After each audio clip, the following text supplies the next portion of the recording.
Yes, Kenya. Tamu sana yes. In this video, I want us to have a look at 5 political objectives why Raila Odinga is calling for countrywide demonstrations against William Ruto's government. Before we dig deep into that, let's have a look at a post by Senior Counsel Ahmednasir Abdullahi about the planned demonstrations. Ahmednasir Abdullahi, President William Ruto might find it hard to govern. He should devise an alternative way of dealing with Raila Odinga, not handshake or using police force. This guy has suicidal supporters, followers who can destabilize the country's economy if allowed in the streets. Which way? That's Senior Counsel's advice to William Ruto. He's telling William Ruto not to use police force on Raila Odinga and his supporters, because that can make things even worse for William Ruto's government. And he's also advising William Ruto not to go for a handshake with Raila Odinga, but for William Ruto to find a formula that he can convince Raila Odinga not to go for the planned demonstrations or to go ahead with the planned demonstrations. In this video, I want us to have a look at 5 political objectives why Raila is calling for these political demonstrations against William Ruto's government. If you are watching us for the very first time, kindly subscribe, give this video a like. It's a fact, a good majority of Kenyans, including even those who voted for William Ruto, are very disappointed of William Ruto's government. And they just need a spark to show their disapproval of William Ruto's government. I believe that's what the Senior Counsel is cleverly trying to insinuate. Let's dig deep into our political analysis. 5 political objectives Raila wants to achieve through the planned countrywide demonstrations. The first political objective, Raila wants to confirm whether Kenyans are still with him or not.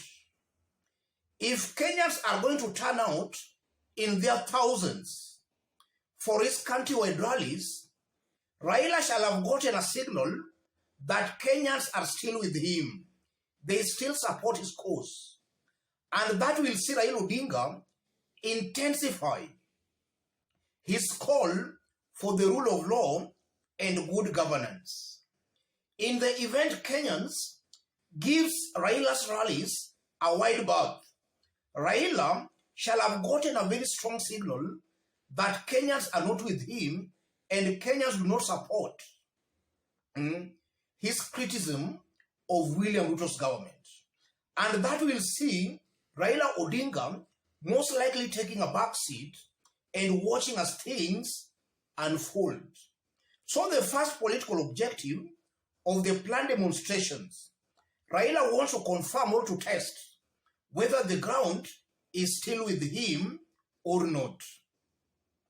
The second objective, Raila wants to see which leaders are still loyal to him.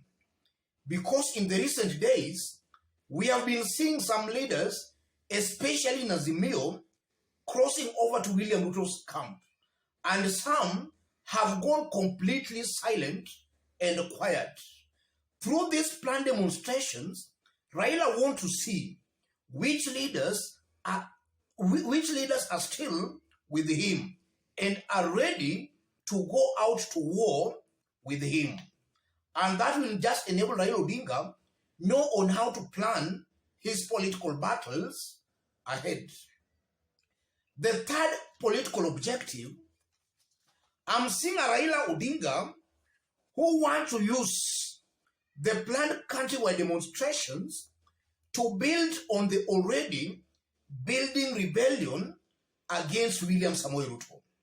Because just as I've stated when we were starting, already Kenyans are a very disappointed lot with William Ruto's government. In the about 60 days William Ruto has been in power, he has disappointed a good majority of Kenyans. He has actually ruled far below what Kenyans expected of him.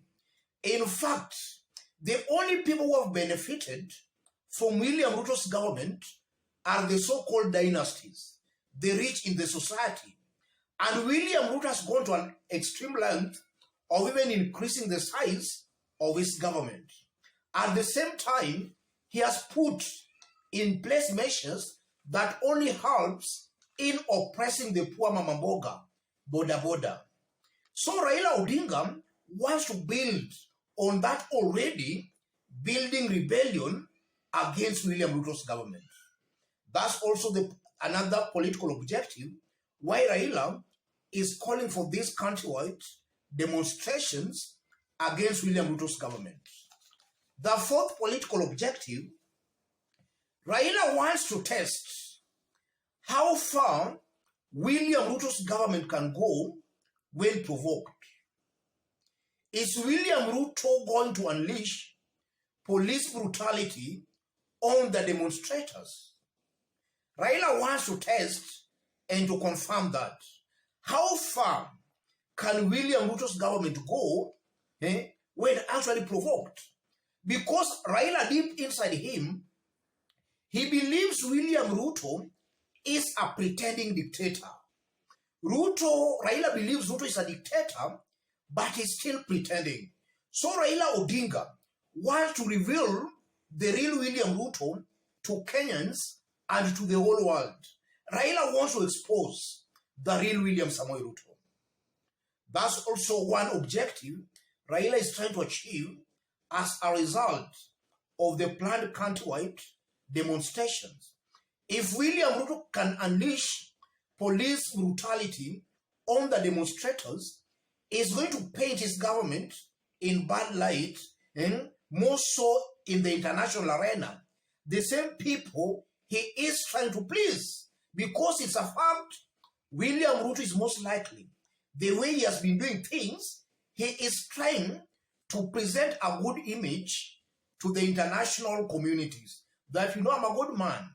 And we can tie the dots to see that, before William Ruto became the president, Kenyans can still remember 2007 post-election violence and how William Ruto ended up in the Hague-based court in the Netherlands. The international community, a good majority believes William Ruto might be a warlord. On the other hand, William Ruto is trying to project an image of a democratic leader, a good leader. Raila wants to reveal the true William Samoei Ruto. Finally, Raila wants to prove to William Samoei Ruto that even though Ruto is the president, he does not have the people. Watu wako na wenyewe. Yes, you are the president, but I am with the people, not you. That's also what Raila wants to achieve. And I'm saying that because if you look at Raila's planned rallies, on 12th, there will be Jamhuri Day celebrations at Nyayo. And on the same day, Raila's also planned a meeting at Kamkunji. So Raila wants to test, to see where Kenyans will go on that day. That's just a way Raila wants to confirm and to prove to William Samoei Ruto that you are the president, but you don't have the people. And that can go on to confirm that indeed it might be true. William Ruto rigged himself as the president. He never won the just concluded August presidential elections. I believe, ladies and gentlemen, those are the main political objectives why Raila Odinga is calling for countrywide demonstrations against William Ruto's government. Let me stop it there. But before I stop, Just as I did indicate when we were starting, if you are watching us for the very first time, subscribe, give this video a like. To any other person who wants to support our channel, as always, I've pinned my number on the comment section. Contact me through the number or feel free to channel your support to the number. Let's meet in our next analysis. Thank you.